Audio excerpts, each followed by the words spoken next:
Міне құрметті ағайындар, ассалаумалейкум. Бізде жұмысымыз жақындап келе жатыр. Есікті қойдық. Потолокқа потолочный жабыстырдық молдингтің. Мынаның арасына подсветка жүреді. Оны да көрсетем. Ендігі кезекте стенаға молдинг жабыстыру керек. Молдингтар отыр. Міне төрттік, сосын екілік кішкентай, екі қатар қылып жүргіземіз. Бұл жерге жабыстыру үшін бірінші мына бізде үйдің висатасы 2:50 болып тұр. Кішігірім мына квартира болғаннан кейін қас болып тұр. Сондықтан біз галтелдің астынан 15 см алдық. И плинтусқа 7 см плинтус. Плинтустың размерін алып тастап, тағы да 15 см қалдырдық астынан. Енді бізде қазір мына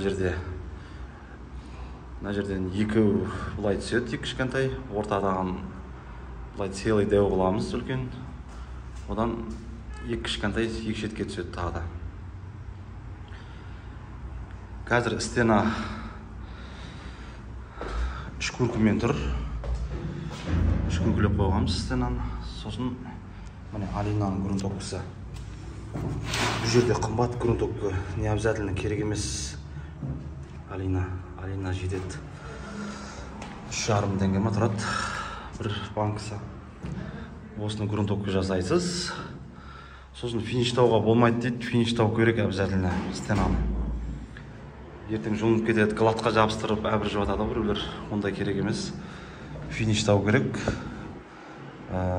Соның үстіне грунтовка жағылады. Грунтовкадан кейін уже біздің жұмыс басталады, жаңағы молдинг.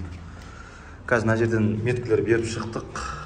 Подшторканы мына жерге шторка түседі деп есептеп тұр. Содан бұлай қарай 15 см алдында. Одан кейін ара қашықтықты 10-нан жіберіп жатырмыз қазір. Сосын мына сызықтың ішіне түсіп отырады молдинг. Мына былай сызылған кезде сызықтың ішінен жабыстырып отырасыз тек қана. Жоғарыдан 15 см, мына жақтан 15 см кетті.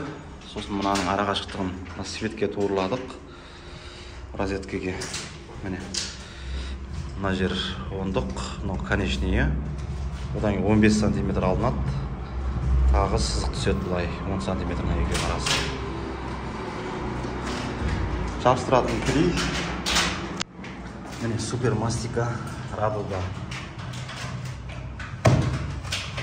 Осымен жабыстырсаңыз, грунтовканың үстіне жабысқаннан кейін ол ешқашан түспейді. Ал сіздер коммент қалдырып, лайк басып, видео ұнаса қолдап отырыңыздар. Біз жұмысымызды ары қарай жалғастырамыз. Міне обычный кәдімгі обдывашка. Осымен осылай атып шығамыз сызықты. Жерді жақындатсам көрінеді. Ертең үстін краска жауып кетеді бұның. Одан кейінгі жұмыс бізде мокрый шелк болады, бұның бәрі полный. Ішіне песок жасайтын болам. Сырт жақтарының барлығы гладкий болады.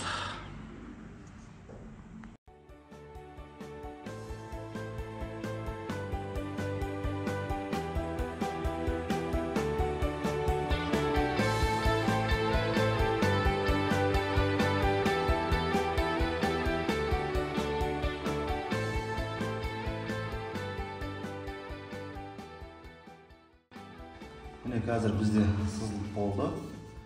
Енді молдингті жабыстыруды бастаймыз. Бірінші сыртқы корпусты жасаймыз. Сыртқы корпус пен сыртқы корпусқа бір меткі береміз.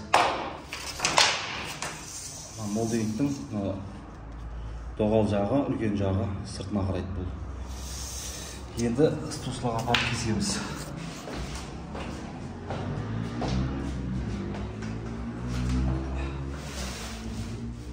45 градусқа қоямыз.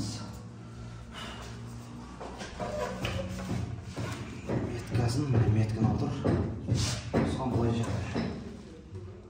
жақтап бір көреміз. Сосын бұны резко басып қалу керек. Әйтпесе ертіп жүретін.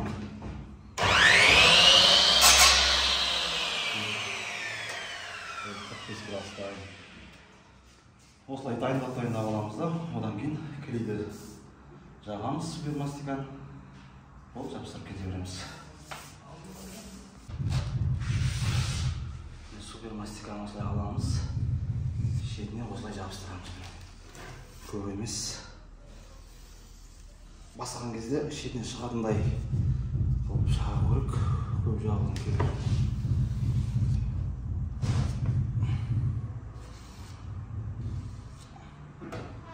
Шетіне жабыстырдық.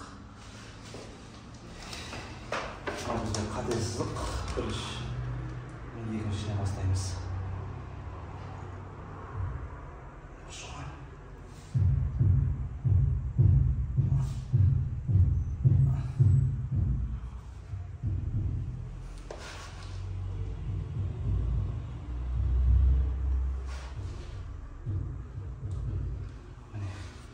Енді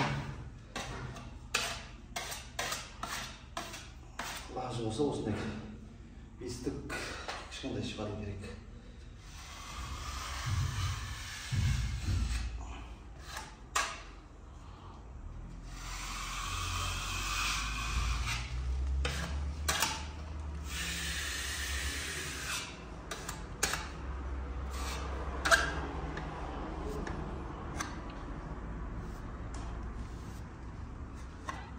Болды. Енді біз шолық жағатын болғанда мынаны алмайтын. Өйткені ол білінбей кетеді. Негізі краска, таза краскамен қалатын болса, сразу осылай свежий кезінде сумен или болмаса красканы сұйылтып алып, сол жағатын красканы щеткамен бір жүріп жүрген дұрыс. Стик кетеді сөзіне шетіндегі мастиканы. Болды, ары тамашалай отырыңыздар.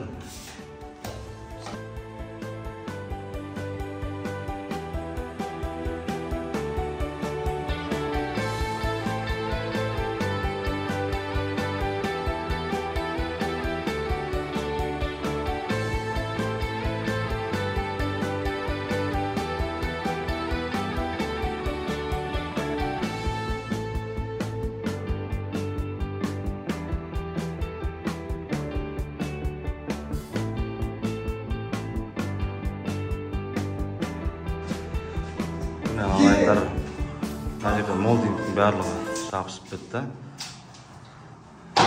Жабысу жолын бәрін түсіндірдім.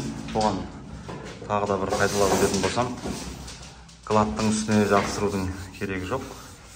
Кәдімгі финишке грунтокпен жағасыз. Мына көк грунтокпен. Қымбат грунтокпен де алудан қажеті жоқ. Мына Алинанікі өте жақсы, қолайлы болады. Клейді де көбісі ысламайды деп жатады.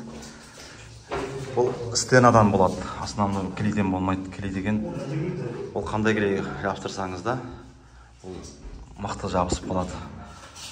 Стена лақтырып жібереді көбінесе. Стена мықты болмайды. Стена суықта қыстың күндері жасасаңыздар сондай жағдайда лақтырады. Сосын стена тегіс болмаса, түзу болмаса, сол кезде түсіп қалады бұл. Так осылай жабыстырып жүргенімізге уже қанша уақыт болды. Ешқандай көтеріліп, ешқандай түсіп жатқан жер жоқ. Енді однокомнатный болғаннан кейін іші шашылып жатыр қазір. Оған айып етпеңіздер. Енді тағы да мынаның ішіне шолық жағатын боламын. Оны да арнайы бір видеомен салатын боламын. Арнаға тіркеліп, лайк басып, қолдау білдіріп отырыңыздар. Ағайындар ар жағы бітті. Бір деген жігіт жұмыс ауыстырып өтті, шамал қол шықпаған ол. Қанша асып өт болмады. Қол шықпаған. Және нәтістеу. Қайден. Бітіп қойды. Көрді мен. Ешқандай жерде таласып отырмыз.